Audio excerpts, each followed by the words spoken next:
Hello everybody and welcome to the Drydock episode 388. This week the question is taken from guide 456 on hospital ships of World War I, the Wednesday video on naval pubs of London, and the Friday video on naval infrastructure and what stops you building a massive doom fleet. So with that said, let's get on with questions. BK Zhang asks, do you consider the capture of a hospital ship by the Japanese destroyer Amatsukaze to be a war crime? I believe it is, but I'd like a second opinion. So this is actually a slightly complex situation. And to start with, I mean, it depends on technically how you define a war crime, because obviously these days especially, war crime has certain pejorative implications. People think of war crimes in terms of things like the Holocaust or machine gunning people in the water, that kind of thing. Whereas, by contrast, obviously capturing a ship and not necessarily harming the people on board might seem a somewhat lesser crime. But if we are going to define a war crime strictly as these are the articles of war, the rules of war, and someone is breaking that, then, okay, well, let's proceed on that basis. It's kind of a murder, arson, and jaywalking kind of situation. Nonetheless, what the relevant articles are Article 1 and Article 4 of Convention 10 in the 1907 Hague Conventions, because those are the ones the Japanese actually signed up for. So Article 1 says that military hospital ships, that is to say ships constructed or assigned by states specially and solely with a view to assisting the wounded, sick, and shipwrecked, the names of which have been communicated to the belligerent powers at the commencement or during the course of hostilities, and in any case before they are employed, shall be respected and cannot be captured while hostilities last. These ships, moreover, are not on the same footing as warships as regard to their stay in a neutral port. So you first have the question was SS Op Ten Noort, the hospital ship of Matsukaze and others captured, properly notified to the Japanese government? And then the other relevant section is Article 4, which says, amongst other things, that you're not to use hospital ships for military purposes, you don't use them to hamper combatants, sailing between ships that are dueling to stop people shooting or something. But towards the end, it says the belligerents, plural, i.e. both sides, shall have the right to control and search them. They can refuse to help them, order them off, make them take a certain course, and put a commissioner on board. They can even detain them if important circumstances require it. As far as possible, the belligerent shall enter in the log of hospital ships the orders which they give them. And the relevant context for those who may not be aware of the incident is that after Japan entered World War II, the Dutch requisitioned the liner Op Ten Noort and turned her into a hospital ship, and they informed the Japanese government in late January 1942 that they had done that. Then in February, about a month after the notification, the ship headed out to sea, and she was then bombed by Japanese aircraft. That very much was a war crime because she was a clearly marked hospital ship. That was an active attempt to sink it and kill people on board, and indeed near misses and fragments did kill people on board. So that was very clearly a war crime by the Japanese. And then at the very end of February, she is dispatched specifically to pick up survivors from the Battle of the Java Sea. And that's when the Japanese Navy intercepts her. They order her to change course. They brought her under their control. Any patients aboard were taken as prisoners of war, and she was then used to move around and treat Allied prisoners of war as well. Now, interestingly, according to the other articles in the convention, taking off the patients and turning them into prisoners of war isn't actually against the convention. The convention says that the belligerents and hostile warships do have the right to do that, i.e. they can rock up to a hospital ship and say, hey, anyone who's on board who's patients, soldiers, sailors, airmen, who are part of the other side, they're now our prisoners. But as you see from Article 4, technically the belligerents do have rights to redirect and order around hospital ships. So technically, stopping, inspecting, and ordering it to a specific location is not in violation of the 1907 Convention. However, given that she's on her way to rescue survivors, that may be constituted with interfering in the hospital ship's duties, which may be a violation. And then, of course, in the aftermath, as well as being used as a hospital ship for various prisoners of war, which again, you're in a very grey area at that point, because the ship is still doing what she's supposed to be doing, i.e. tending to the sick and injured, but she's been kind of taken over at that stage. And then in mid to late 42, she is completely taken over, renamed, given Japanese ensign, which is kind of the last stage, if you like, of capturing. And of course, Article 1 says they are immune to capture. So at that point, when she is shifted over from being a Dutch hospital ship under questionable detention, I would say, to being a ostensibly Japanese hospital ship, then at that point it would become a violation, a very clear violation of the Hague Convention. Whether or not the time period from her being redirected away from Java Sea to when she was reflagged is a violation of the Hague Convention, I think you could argue it either way. But it's not 100% clear to me that it would be absolutely a violation at that stage. Luke Dogwalker asks, if a belligerent stopped and searched a hospital ship and found members of their own armed forces being treated on board, were there any rules about the belligerent being able to take off any wounded who were able to travel, or would this be considered a release of prisoners of war? So, as I covered in the previous question, there was actually a section in the Hague Convention that allowed for this, which, to recap, basically said that if a warship stops and searches a hospital ship, they can demand the handover of any people aboard who obviously don't actively need ongoing treatment. It doesn't actually distinguish in that article between people belonging to the belligerent power of the warship that's doing the search or people in general. So at that point, if you do stop and search a hospital ship and you find some of your own people on board, you can just go, okay, well, if you're capable of walking, come over and welcome back to the fight. There's that within the realm of the 1907 Hague Convention is an entirely legitimate course of action. Moadi Baez asks, could you make a video about the specific medical equipment and how treatment capabilities evolved on hospital ships or in ships' infirmaries across the ages? I, for one, think it would be fascinating. That is certainly something I could do, although, of course, I'm not a doctor or a surgeon.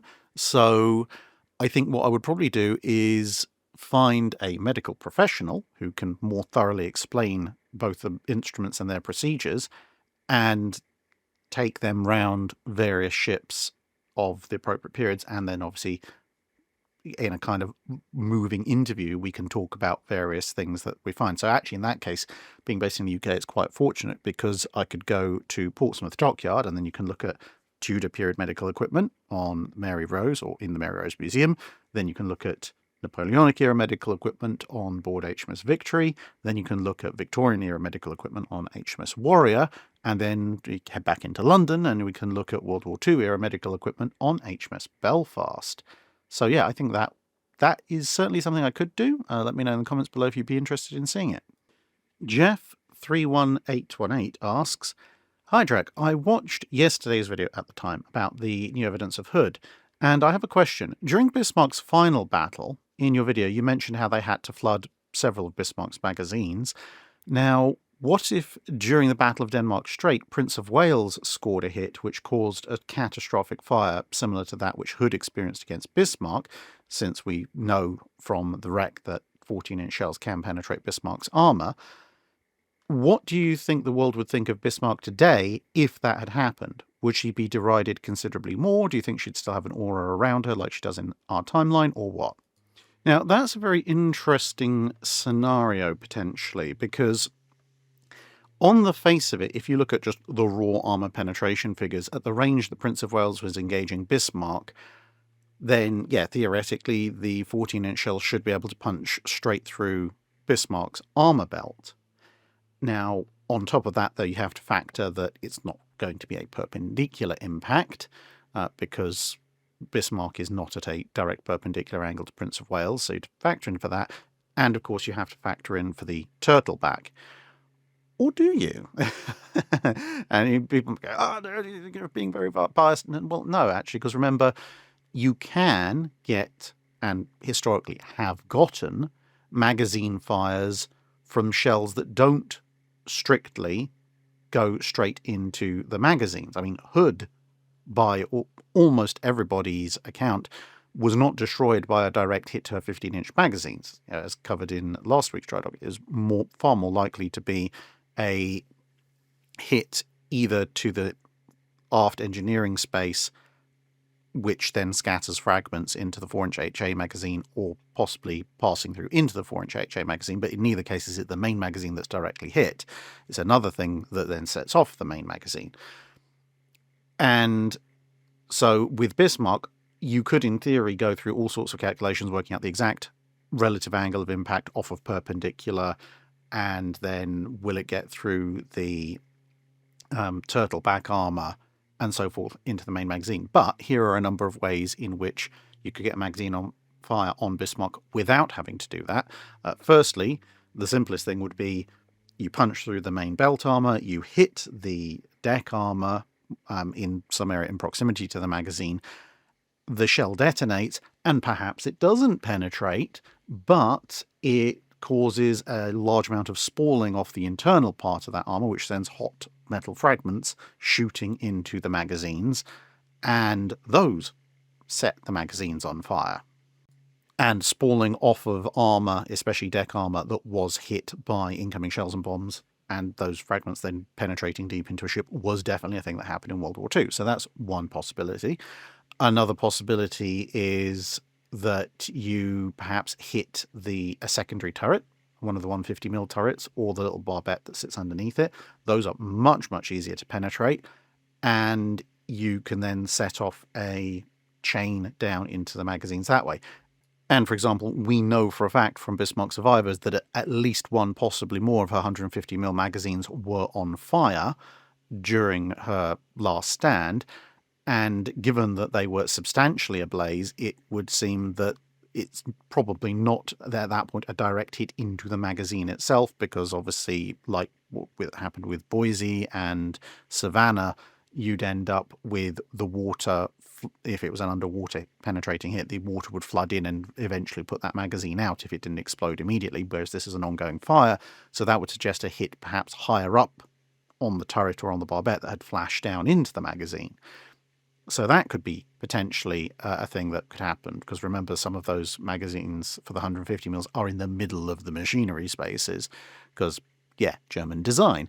And, of course, you can have that potentially happen to one of the turrets and or their barbettes. So either punching straight into the turret or through the barbette armor above deck. Obviously, the superfiring turret's more vulnerable to that.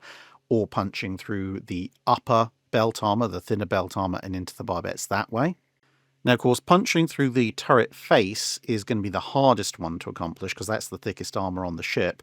The barbette armor is about an inch or so thicker than the belt armor, but well within the capabilities of the shell to actually penetrate, and potentially might, depending on exactly where it hits, might actually be easier to penetrate than the belt, because of course the barbette is rounded, so if a shell is coming in even from an off angle, there is a chance if it hits kind of dead center on the barbette that it's actually going to be hitting on a more perpendicular face than it would be if it hit the belt, at which point penetrating into the upper portion of the barbette certainly possible. Then once you get below the main deck, the barbette thins down to just over 8 inches thickness, and in that case you'd either have to penetrate the 50mm upper deck or the 145mm upper belt, which obviously is going to decrease the penetration capability of the shell, but then you only have to penetrate 8 inches of armor, which potentially you could do, or again, maybe hit that armor and cause massive heated shrapnel spalling off of it, which, depending on the angle of fall of the shell, could then transit down into the magazines. So yes, there are a number of scenarios where it's possible for a lucky hit from Prince of Wales to cause a major fire, which obviously could then, especially with the main mags, potentially lead to a major explosion on Bismarck at Denmark Strait. It's literally just purely a matter of shell placement. Now, if that had happened, I definitely don't think she would have had anything like the aura that she commands these days, because, well, the irony is, I guess there's two ways that this could play out. Either we just redirect one of the shells that Prince of Wales actually hit Bismarck with to be this more fatal one, and we're going to assume, for the sake of argument, that the magazine fire spreads catastrophically, because, like you said in the question, we're assuming it goes kaboom, like Hood's did. So if that happens by redirecting one of Prince of Wales's shells, then Hood survives, because Prince of Wales hits Bismarck before Bismarck hits Hood, which at that point Bismarck's going to have zero reputation, because it's just going to be Germany sent their latest battleship out. It fought, a slightly decrepit battle cruiser and a fresh out of dock fast battleship, and within about 10 minutes of the British opening fire, Bismarck just went boom and sank, and Prince Eugen went run away, cartoon runaway noises.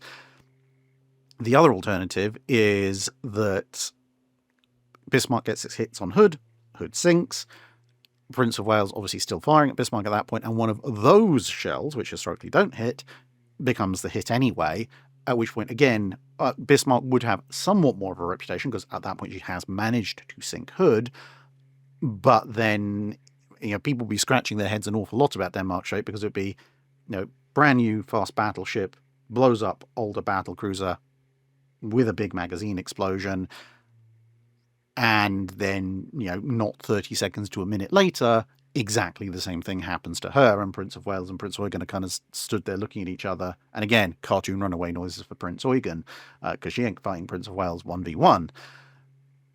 At which point, it would be kind of, well, it was a score draw. That's not a good thing for the Germans. And of course, given that you still get people batting around the tired old trope of, the British didn't learn from Jutland, which is completely false, at that point, if both ships blew up within minutes of each other, I suspect those same people will be running around going, did nobody learn anything from Jutland? Especially considering, of course, then Arizona explodes at the end of the year, which just be another game of naval history whack-a-mole. Raptor Beast 7 asks, if you could start a naval pub from the ground up, how would you go about designing it? Such as what kind of decor would you go with, and what kind of food, perhaps, etc., etc.? Well, if I was designing something from the ground up, I would probably actually go with a split theme pub. So it would be at least 2 levels, with the lower level being more themed around a late 19th, early 20th century ship, so a steel vessel. So I'll probably put, metal sheeting up on the walls, paintings and artwork illustrating late 19th, early 20th century naval events and shipping. The seating would probably be modelled on mess seating from, again, warships of that period, metal tables, that kind of stuff. And then the second level, which would be not quite a mezzanine, but it would open down onto the first level rather than being just a completely separate floor in and of itself. So if you're on the ground floor, you can see elements of the first floor. If you're on the first floor, you can see elements of the ground floor. That upper floor would be Age of Sail themed. So the windows would kind of be the gun ports, if you like, wood paneling representing the planking of the ships, and then a much more Age of Sail theme, so probably benches and wooden tables and so forth. And there is actually a reason I would do it in that way, because the idea, at least for me, would be that being a pub, so a pub is obviously for drinking as well as for serving food, the lower level, which is mostly steel and plastic in the manner of a early 20th century vessel, is a heck of a lot easier to manage and clean, and that would largely, although obviously you could eat on either level, but it would largely be for the quicker food, snacks and stuff like that, people who want to hang around for some drinks and so forth, whereas the upper levels would be more for the people who want a big sit down meal, and of course cutlery and plates and so forth you can theme or not depending on people's preferences. So perhaps if you're having the lighter meals, you could have the kind of divided up metal trays where individual items can be placed. Whereas if you're sitting down for a fairly substantial, heavy meal, then probably more conventional cutlery. But as far as food goes, I'd kind of probably do a 50-50 menu. So half of it would be fairly standard types of food and drink that you find at most pubs. You know, the stuff that fussy kids or people with dietary needs, etc., can go, yes, I can have this. Reliable, relatively speaking, easy to make stuff. The other half would be things themed a lot more around naval history, and obviously, specialist drinks and so forth. So very heavy, obviously, on things like the rum on that side of the menu. HMS Belfast 2019 asks, what happened to pilots who bailed out or ditched near their enemy ships in World War II? Would they make a significant effort to pick them up? And how did this effort compare to if it was their own aircrew or the crew of a ship that had gone down? Generally speaking, pilots, aircrew who bail out near an enemy vessel in the Second World War tend to be treated pretty much like any other enemy combatant who ends up in the water.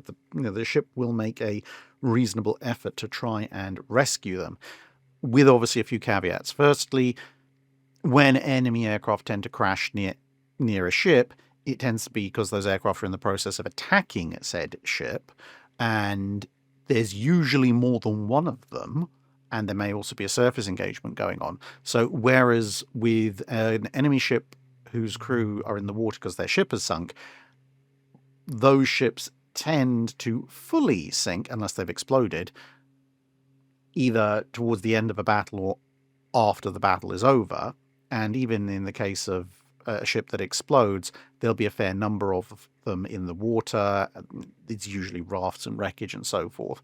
Whereas if a ship is under air attack and it shoots down an enemy dive bomber or torpedo bomber or something like that, it may be quite some time before the actual fighting is over and rescue efforts can begin, because obviously the ship isn't going to pull over and slow down to pull up a pilot or aircrew while they're under attack from the guy's friends. And that can mean a few problems for the aircrew, because obviously the ships are constantly moving, so by the time the fighting is over, the ship may have moved quite substantially away from them. And of course, they are only either a pilot or 2 or 3 people, because pilot and aircrew. Even assuming that they've managed to get their raft out, that's a very, very small target to see, whereas a whole mass of several hundred people with wreckage and Carly floats and so forth, much easier to spot. One man or two who might be in a raft that's now 20-30 miles from where the ships are now, that's a lot tougher to spot. And of course, people may either have forgotten about it in the possibly several hours since the aircraft went down before hostilities ceased, or they may genuinely not know where exactly that aircraft went, because if you're conducting all sorts of evasive maneuvers, the last thing you're going to be doing is, oh yeah, well, we were here, and then the enemy pilot crashed there, and then we went to port for a bit, and then we went to starboard for a bit, but we accelerated, and then we went to port again, and then we did a big loop-the-loop. And so working back from that, he must be over there. It's not going to happen. At best, it'd be like, oh, maybe somewhere over in that direction. So essentially, yes, in most cases, crashed aircrew would be picked up, but their chances of being picked up would be a lot lower than a sunken vessel, simply because they're a lot harder to spot, and they're probably in the water a lot earlier in the battle than you would see in most cases. Of course, if you're talking about later battles, like, say, Battle of the Philippine Sea and so forth, when you've got hundreds of ships in the area and there is no major surface action, then destroyers and so forth in lulls in the fighting might be a lot faster on the take-up. Nikujaga Oishi asks, regarding builders' models of ships, at least for those built by British yards, how many are usually made per ship? Are they usually kept by the builders or given to the Royal Navy or some other customer? And where does one find them now? I know there's a King George V in Greenwich and Nelson in Newcastle, both models built by Armstrong, but where else can you find them? The answer is it depends greatly. This is the King George V builder's model in Greenwich at the National Maritime Museum, and I think this photo although it's a nice clear photo with no one else in the background, it doesn't really do it justice because this is a huge model. It's 11, 12 feet long easily. I mean, the average sized adult, if you're actually standing at the case, to give you some idea, the bridge of the ship is at about 6 foot. This is a big old builder's model. Now, as far as how many would be made, as I said, it does vary quite a bit because the builder's models start off, of course, as literally a builder's model, i.e. a model of a ship which you can use for reference and in some cases for scaling when you're constructing the ship. So you can take usually initially a half model out to the shipyard and go, okay, hang on, no, that rib's the wrong shape. Look here. This should be, compared to the one you put in before, it should be like this, and the lines should be like this, and this is clearly wrong. So you're going to have to shave a bit off of that or whatever. As time goes on, they also become reference models for subsequent shipbuilding, and you start to see full ship models, or what you might call half and half, where one side looks like the ship as completed in the water, the other half is kind of with most of the stuff stripped off, so you just see the framework. And those, usually there would only be 1 or 2 of them made, and they were usually retained by the shipyards or by the designers because, of course, that is the living legacy of ship design. That is how you evolve the designs going forward. As you get into the age of steam and steel, however, the models get larger, they get far more complex, and they also, to a certain degree, become more and more for show. Whereas early builders' models are done straight off of the plans and then used to help us in the construction of the ship. Some builders' models by the late 19th and early 20th century, while some are built to the plans, obviously faster than the ship itself, others are done partly to the plans, but also done after the ship itself has been completed as a kind of commemorative thing. And therefore you will find that those models obviously will reflect what the ship looks like once it's been completed and in service for the first time. So, for example, on this model of King George V, you've got the 4 octuple pom-poms immediately after the superstructure, but the bridge superstructure, that is. But you've also, you can probably just about see here, there's a UP rocket launcher on B turret. There's another couple on X turret, and there's one right at the stern. Now, of course, when the ship was drafted, the UP projectors didn't exist yet. They were installed on the ship after it was completed, but they only came into service while the ship was fitting out. So obviously this is a kind of as-built builder's model as opposed to a what we're about to build builder's model. And because these builder's models start to drift a little bit away from, being an actual source for construction, and you get things like, hull test models and stuff, which are nowhere near as detailed. They're literally just hull models for flume tanks and so forth. You end up with presentation builders models, which, like this one, sometimes they're presented to the Royal Navy, sometimes they're presented to the designer, sometimes they're retained by the yard, sometimes they'll commission multiple models so that the yard can have one and the Navy can have one, or whoever is buying the ship. Sometimes they'll also have, one for their archives, one for the customer, and one for promotional tours and events, if they're trying to sell their ships to other people. And as far as where they are now, well, some are in museums at various points across the country. Some are held by the archives of the companies who built the ships or the successors to those companies. Like you mentioned, BAE technically own the Nelson and the King George V that you mentioned. But they obviously, BAE wasn't a yard when those ships were built, but they have incorporated the yards where these ships were built. Quite a lot are in storage at various museums and obviously in archives. So, for example, the National Maritime Museum has the builder's model for HMS Captain, but it's not on display. You'd have to make specific requests to go and see it. And still others are just out there in the world because either shipyards collapsed or people retired and they're like, well, I worked really hard on this ship. Can I have the model? And people are like, yeah, well, whatever, go ahead. or they were presentation models to private customers, or models that have been disposed of by museums or navies over time. So there's a reasonable number in private hands as well, although obviously the bigger ones like this, a little bit more difficult for private people to maintain. Coach Locks asks, "Hey Drach, I just got a 1-350 model of Hood, and the UP rocket launchers had me wondering, has there ever been a record of them destroying an enemy aircraft in action?" As far as I'm aware, there aren't any records of the UP launchers mounted on ships taking down a hostile aircraft. However, there are a few records indicating that the land-based version of the UP launchers did claim a handful of enemy aircraft, and the technically spiritual descendants of them, the tonsil launchers, did manage to down quite a number of V1s towards the end of the war. So I would say the UP rocket family did manage to down some enemy aircraft, but unless somebody else has evidence to the contrary, as I said, as far as I'm aware, I don't think the naval version, as seen here on board HMS Nelson, ever actually shot anything down, in part because there weren't that many of them and they weren't around on naval ships for all that long. Rachel Carr asks, "Maybe you should do an annual Drach Naval Pub Crawl to raise money for naval or seamen's charities."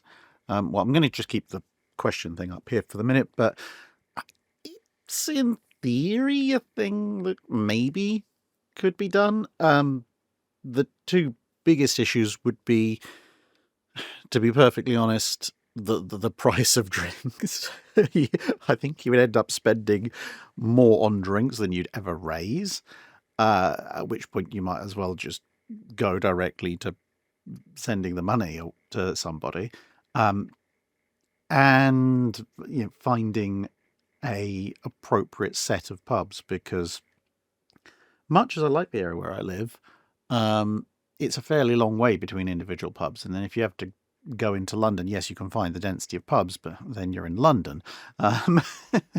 Which you may have guessed from that naval pub video, I'm not massively fond of central London. On the other hand, I have in the background been gradually and slowly working on a series of naval-themed cocktails, which are, of course, lower volume but much higher in strength than a pint of beer or cider or whatever. So maybe there could be a Drach Naval virtual pub crawl live stream, also sampling the various cocktails. If YouTube doesn't kick me to the curb and stamp on me repeatedly for daring to attempt such a thing involving some form of alcohol. But let me know in the comments what you think. Hestian Iraqi asks, "Did the Swedish Navy ever think about having a heavy cruiser or an Espana-like battleship? I know they eventually decided to build light cruisers, but I've never read about any heavy cruiser or small battleship designs. Plus, had the Dutch Navy decided to build heavy cruisers, would Sweden have helped them out with armaments like they did with their previous light cruisers?" With regards to the second part, if the Dutch had decided to build heavy cruisers, I can't see any reason why both of us wouldn't build and sell them some nice heavy guns to go on them, as long as they've got the money. As far as heavy cruisers or small full-on battleships are concerned, they very rarely crop up in Swedish naval discussions, as in, maybe we should explore this, but they don't really tend to last as serious proposals for any significant length of time. This picture is, of course, one of the Espana class, simply because they don't fit what Sweden needs. A heavy cruiser, amongst other things, is designed for long-range cruising, surprisingly enough. Sweden doesn't need a long-distance cruiser. It needs a shorter-distance ship to defend its coastline. And obviously, heavy cruisers tend to have a somewhat deep draft because they've got a lot of fuel and so forth on board. And for the size and expense of a heavy cruiser, you can get a coast defense battleship like a Sverige, which might even be cheaper in some respects, which will have more firepower, more armour, and much better suit the Swedish national defence priorities. And similarly with a big battleship, even an Espana is a relatively large ship. Again, deep draft, not what Sweden needs. And, I mean, the speed is nice, but they don't even strictly need a particularly fast ship for defense. They're not going outside the Baltic to go and attack other people. So again, what can something like an Espana offer that something like a Sverige can't? I mean, the only thing really that an Espana offers is somewhat greater firepower, but it's firepower that can't be brought into the shallower waters of a lot of the Swedish defence zones. Whereas if you built a slightly bigger, slightly more heavily armed Sverige class, it will probably end up being considerably cheaper than an Espana, which means that you can build multiple of them, at which point you have the same level of firepower, if not more, distributed over more platforms, and they can go in the various shallow waters. So, yeah, as I said, very occasionally the Swedes will look at, should we get something a little bit more oceanic? And then they very quickly go, nah, we'll stick with our light cruisers and coast defense battleships, thank you very much. Josh Thomas Moore asks, who was the ship production giant for the ancient times? Well, if you're talking about warships, it could really be anybody who seriously put their mind to things. The much bigger cost, to be honest, of running ships at that point in time wasn't so much the construction of the ship itself. It was paying for the maintenance of the ship, because they tended to rot away relatively quickly, and unless you obviously took good care of them, and also paying the crew, because a trireme or a bireme or a quadreme or whatever version of ream you want is massively crew intensive compared to later warships. So if you were to divide tonnage by number of crew, for example, the average trireme, you're talking about one crewman for roughly every half ton of displacement, because you've got 200, 250 crew on something that, if we're being generous, displaces 100 tons. If you use some of the lighter ones, the crew ratio gets even more ridiculous. And that level of crew is the kind of crew you'd find on an age of sail sloop or corvette, something like that, a small sixth rate, and those things would typically displace 6 or 7 times, if not more, as much as a trireme. For example, so with a trireme, when you're looking at a roughly one crewman per 300 to 500 kilos of displacement, with a first-rate ship of the line like HMS Victory, which is very crew intensive for its weight compared to much later vessels, you're still talking about roughly one crewman to just over every 4 tons of displacement, which is considerably less crew dense. So the question at that point, as I say, is not can you build the ship, it's can you crew the ship. So, for example, when Athens has its massive income from silver that can build and maintain 300 triremes, and that's just a city-state. Carthage, on the other hand, also technically a city-state, but also more of an empire, with its famous big dedicated warship hangars in Carthage itself, also typically maintained around about 300 warships, obviously with a much larger economic base. But with Athens, it was a bit like the Spanish with the New World. They had a big stream of specifically precious metals going on. Carthage had more general trade going on. But obviously with the Greeks, with the Athenians, the Persians could show up with a lot more ships, but the Persians would face a similar problem to that which the Carthaginians actually faced, which the Romans showed up and just went, hey, we're going to start building ships. Roman shipbuilder, go burr. And the Romans, it was almost a Monty Python sketch. They lost the first fleet to storms, so they built another fleet, and they lost that fleet to storms, then lost another fleet, and that fleet didn't do particularly well. But the fourth fleet, because the Roman solution, of course, was just to keep throwing people at things. Whereas with the Carthaginians, they had a much lower population base, so although they started out with a more skilled fleet, all it took was 1 or 2 bad defeats by the Romans, and suddenly skilled sailors are in short supply, and even if they could build the ships to match the next Roman fleet, they now no longer had the skilled sailor base. The similar problem that the Persians would face fighting the Greeks. They could build the ships, they couldn't necessarily crew them, or at least crew them with people who knew how to sail properly.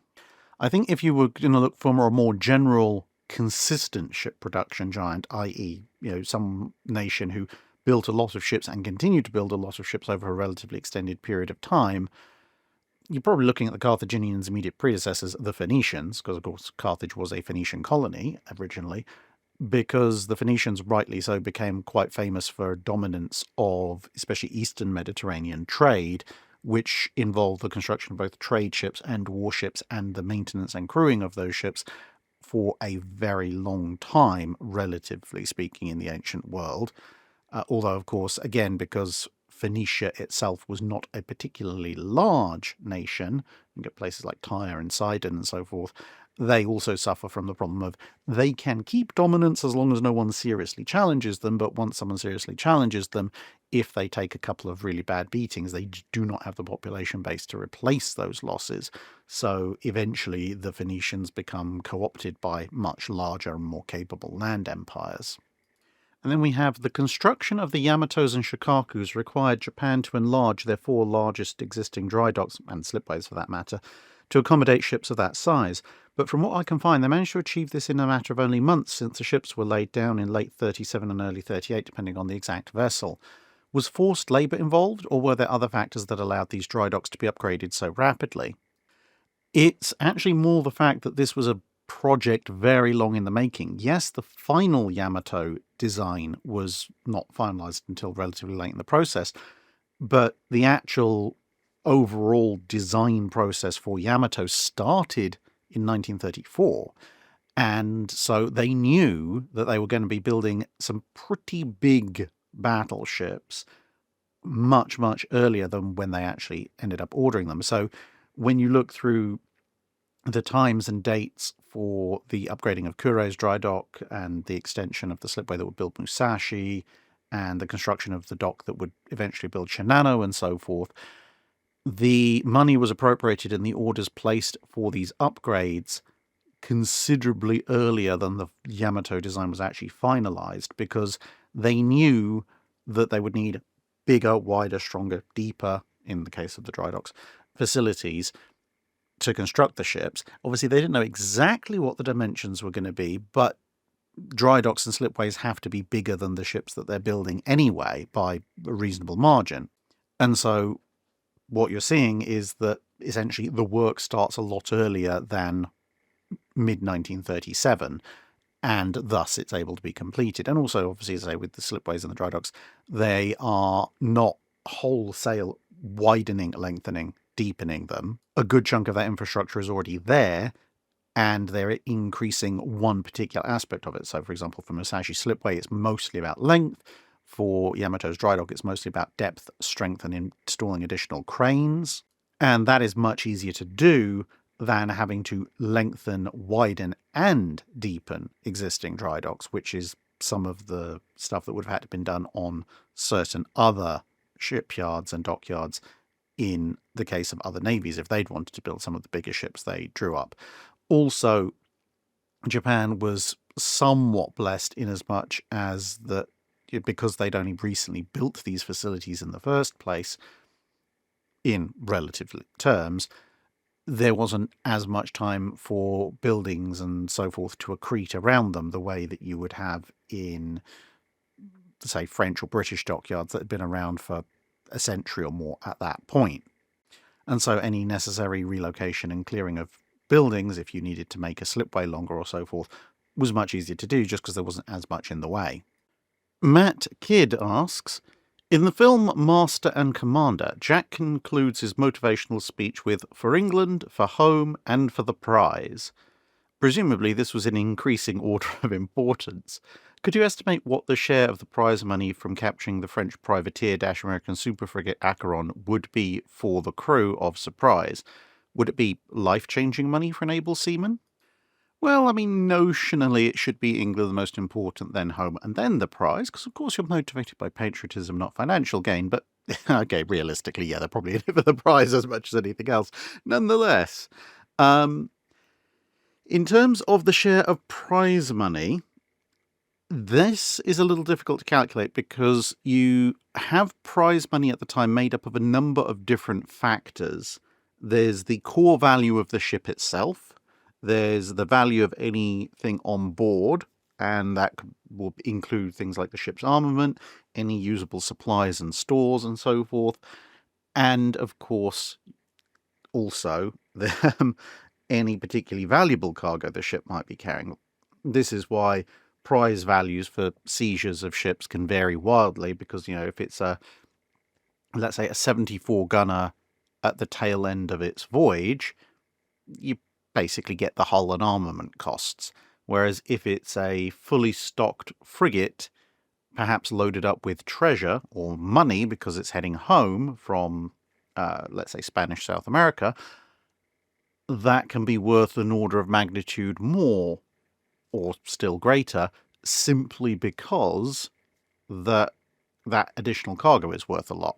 Now, there's also at various points a system whereby you get £5 per captured crewman, which obviously can add to things as well. But roughly speaking, and this is very approximate, if you look at the frigates that were captured in the Napoleonic Wars and what they were valued at, generally the average seems to work out that they're worth about £14 a ton in terms of displacement.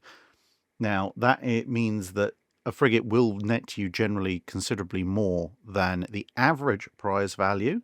The average prize value has been calculated at about £2,300 to £2,500, but you've got to bear in mind that the vast majority of prizes adjudicated by the Admiralty courts in this time period would have been merchant ships and small stuff like brigs and sloops and other unrated ships, which obviously drags the overall averages down. Of course, you do get the occasional thing like the Spanish frigate Hermione, which was worth over £600,000, which drags the figure back up again. But nonetheless, when you apply the roughly £14 per ton value to something like an American super frigate, which averages around 1,500 tons, that gives you a figure of around £22,000. Now, given that the Acheron in Master and Commander had already been causing issues, she might have had some additional valuable cargo in the hold, but nonetheless, let's just go with that for the minute. So around £22,000, maybe a little bit more.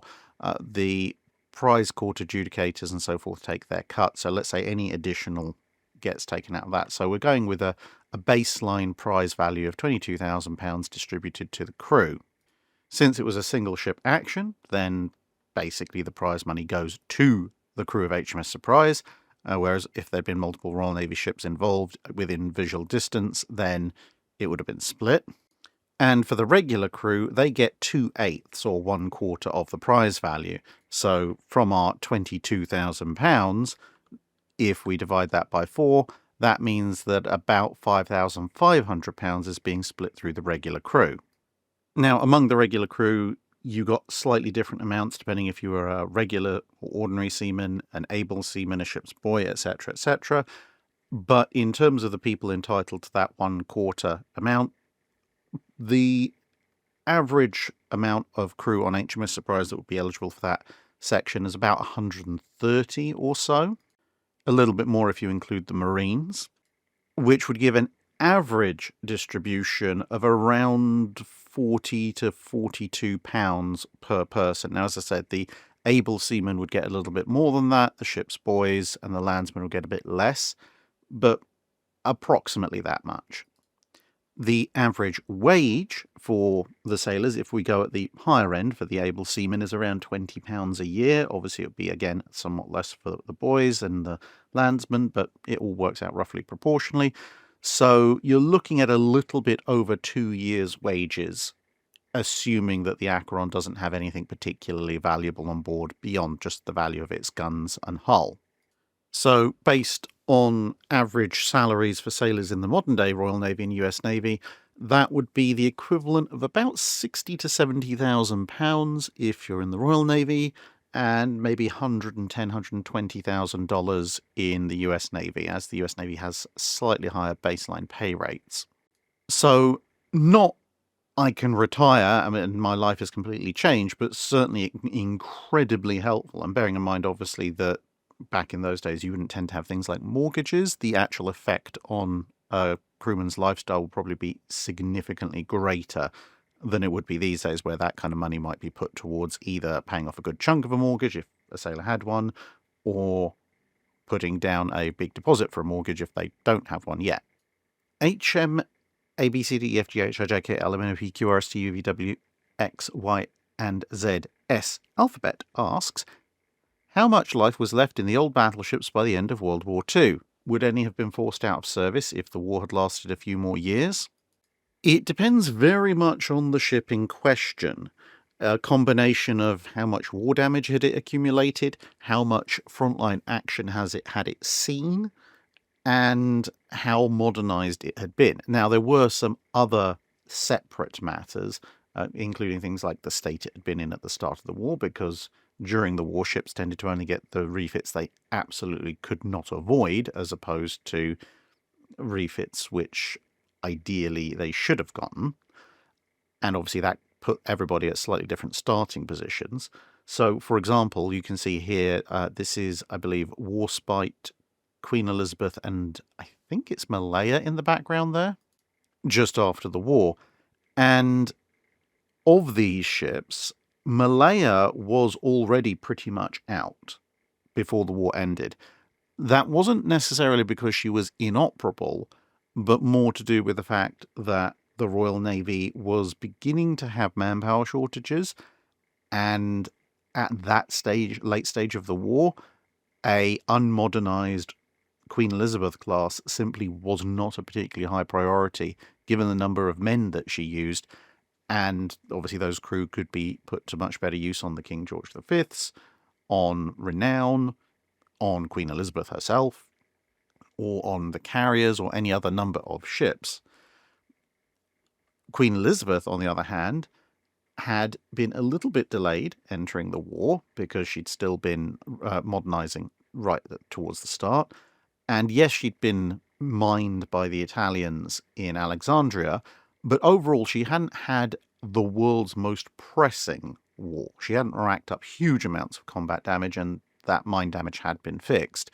So Malaya, having been not modernised but updated in the early 30s, run relatively ragged in convoy escort in the Mediterranean fleet, somewhat therefore clapped out, and as I said, due to manpower issues, actually already retired. Even if you'd had unlimited manpower issues, she probably would have been taken out of service in 44, 45 anyway, just through not really being needed. Whereas Queen Elizabeth would have been able to stick out the war if it lasted 47 or 48 or something like that. Warspite, on the other hand, although also a modernised vessel, so not quite to the same extent as Queen Elizabeth and Valiant, had of course taken an absolute battering during the war. She hadn't sailed quite as many miles as Malaya had on a per-year basis, because Warspite had been a front-line ship, and Malaya had spent a fair bit of time as a convoy escort, so trucking constantly back and forth across the Atlantic. But, of course, Warspite had been hit multiple times, had to go in to refit multiple times, and then had been hit by that Fritz X, which had disabled one of her turrets, reduced her speed. She then also hit a mine later on. And so, basically, by the end of the war, she was pretty much being retired, whatever happened. And that's for, three ships of the same class that have different levels of modernisation. If you look at Rodney and Nelson, by the end of the war, Rodney was already pretty much out of action and retired, because she just had her machinery patched up and patched up and patched up. Nelson had had a more comprehensive overhaul shortly before the war, and even though Nelson, out of the two, had actually taken more damage, being torpedoed by the Italians amongst other things, Nelson was in a far better condition at the end of the war than Rodney was. So Nelson was actually considered for being sent out to the Pacific at one point, and she probably could have lasted out the war if it had lasted a few more years, whereas I think Rodney probably would have been put in reserve and only brought out if in an absolute emergency. And it's a similar tale over in the US, a mix of combat damage, how hard they'd been run, what state they'd been in. So, yeah, some old battleships would have been forced out of service or retired just because of lack of practicality and cost of maintenance, but other ships technically older than them or of the same class very well might have been able to last the entire war. It's very much on a ship-by-ship basis. Texas and La Choc asks, counterpoint to the question about the most British thing the Royal Navy has done, what would you consider to be the most Murica thing that the US Navy has done?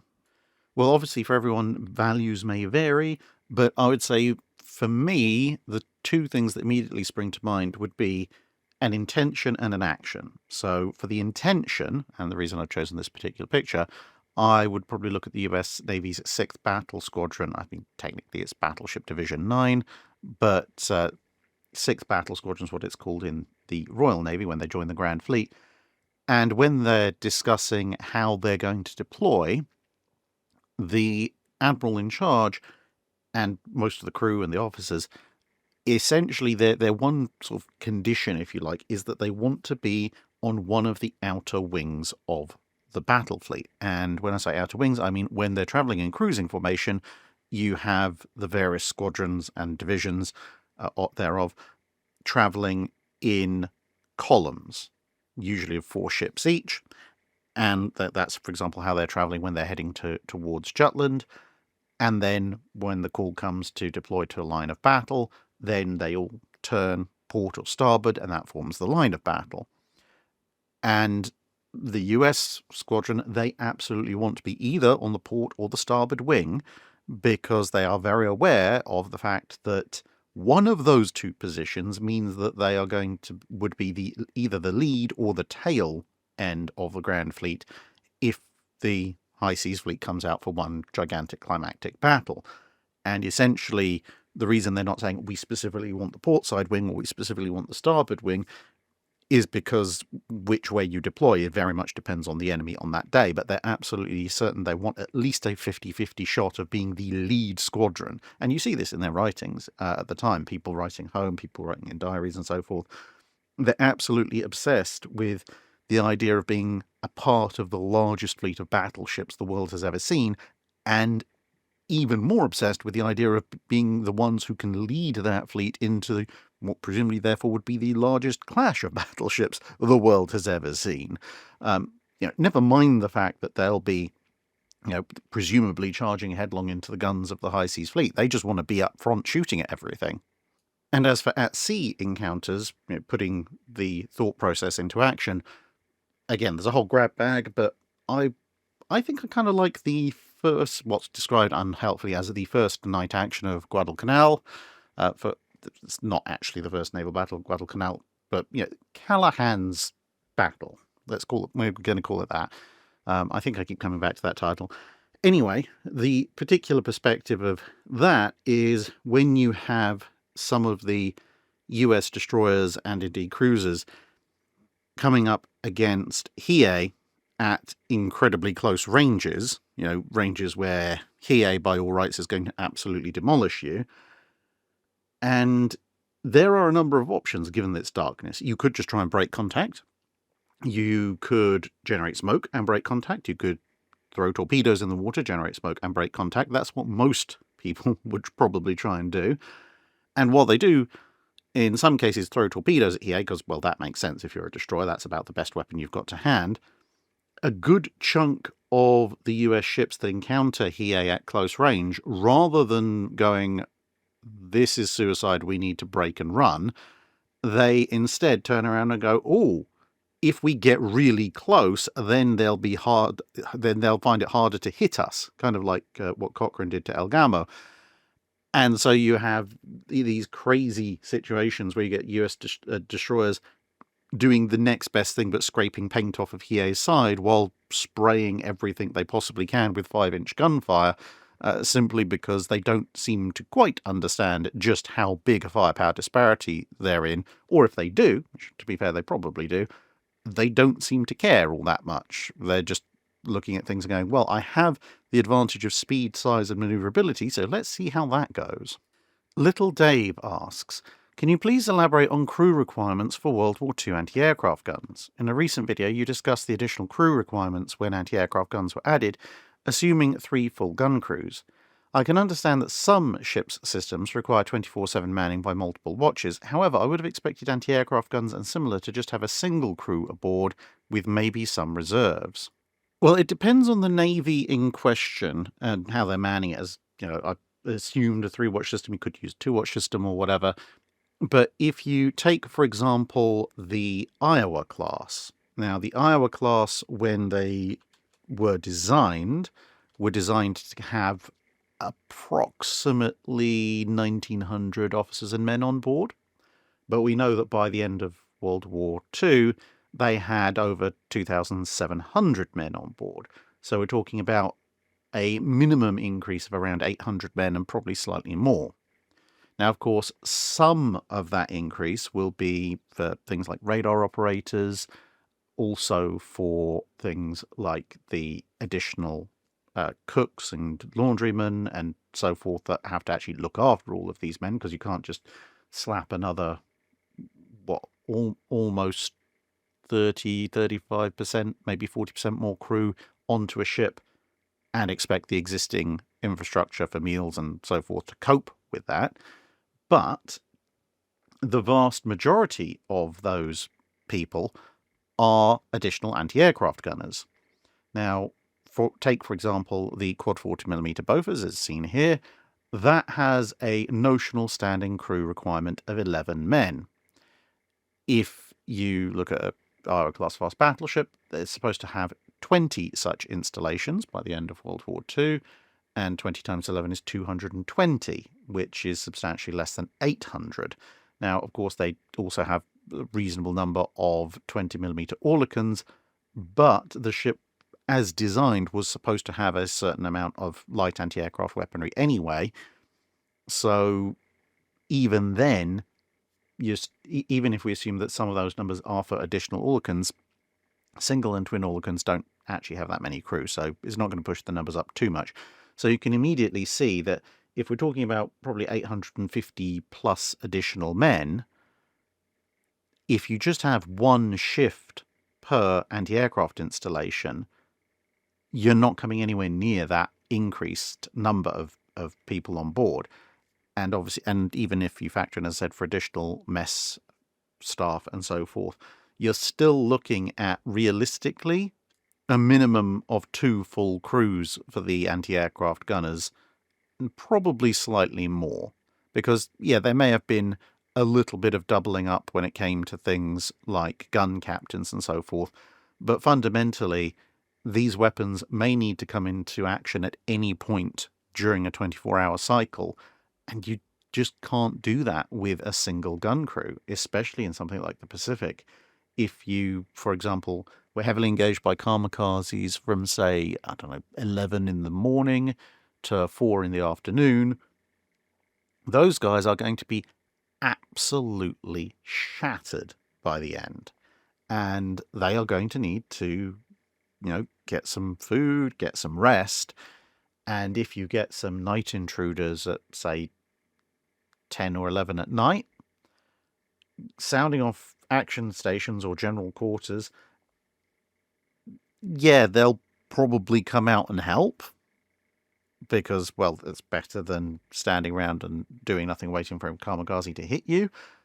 But you can't honestly expect people who've just been through that all day or worse to be able to then turn around and actually be a particularly effective anti-aircraft gun crew in those kinds of circumstances later at night. So you need the additional men. Plus, of course, exposed anti-aircraft gunners are going to have some of the higher casualty rates, especially when strafing runs and kamikazes hit things like battleships. So apart from anything else, you need some backups and spares and replacements and so forth.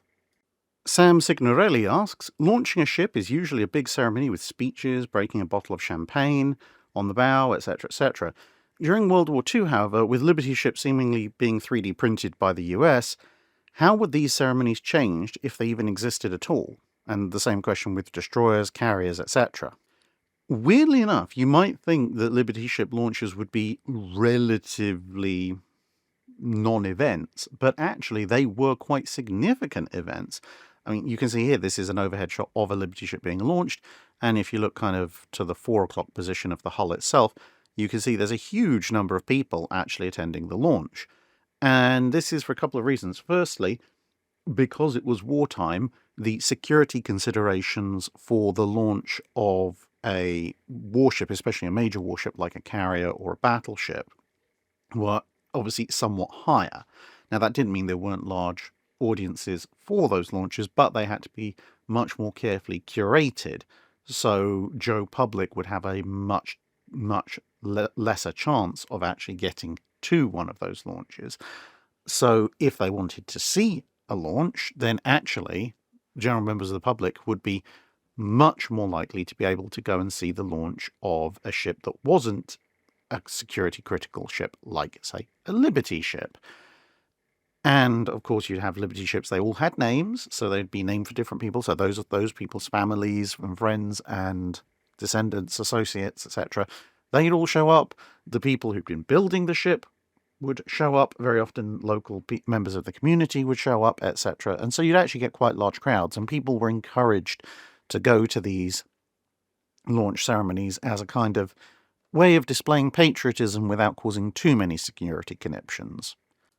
And so, weird as it might seem, with hundreds and hundreds of ships entering the water, pretty much any substantial named vessel, whether that be a warship or a Liberty ship, did usually get a fairly large crowd for its launch. It just depended on the type of vessel would dictate to a certain extent the exact makeup of those attending. And finally, Spintanium asks, when Bismarck was photographed in Grimstadfjord before her breakout, where was Prinz Eugen? I've only ever seen the one famous aerial photograph in which she doesn't seem to appear. She and Bismarck had just linked up. Were there other photographs of the rest of the flotilla, or did the British just take Flight Officer Suckling at his word, since he had hard evidence of the largest threat, as well as a sighting report from Gotland? So you're probably referring to, well, this, when you can see there's Bismarck, which is a slightly zoomed in and cropped version of this, which shows Bismarck with 3 merchant ships positioned in such a way that if anyone tries to come in on a torpedo bombing run, the merchant ships kind of get in the way. Now, for reference, if you want to look it up on Google Maps or whatever, Grimstadfjord is almost directly southwest of Bergen. Not too far, but if you find Bergen and then go directly southwest, it's the first major bit of water that you're going to find. Prinz Eugen, meanwhile, was here. So yes, there are photos of her. She was just in a slightly different position. She was roughly northwest of Bismarck, a distance of about 9 miles or so. And again, if you want to find Bergen on Google Maps or something, find Bergen, the main city, and then head west. It kind of zigzags a little bit, but then as you head west past the Sotra Bridge into the main channel that kind of runs out to the North Sea, heading north-northeast, its position is just a little bit up there. So you'll find on the coast a town called, and I apologize for pronunciation, Agotnes, Agotnes, but the A has a little symbol above it, almost like it's from Stargate. And immediately above that is a town called Vindenes, I think, Vindenes. And the bay that lies between them is here where Prinz Eugen is. I've adjusted this photo, so both photos actually show the correct north-south orientation, so you can work out exactly where the landscape is. And that's it for this week. Thank you very much for listening, everybody, and I hope to see you in another video sometime soon. Bye for now.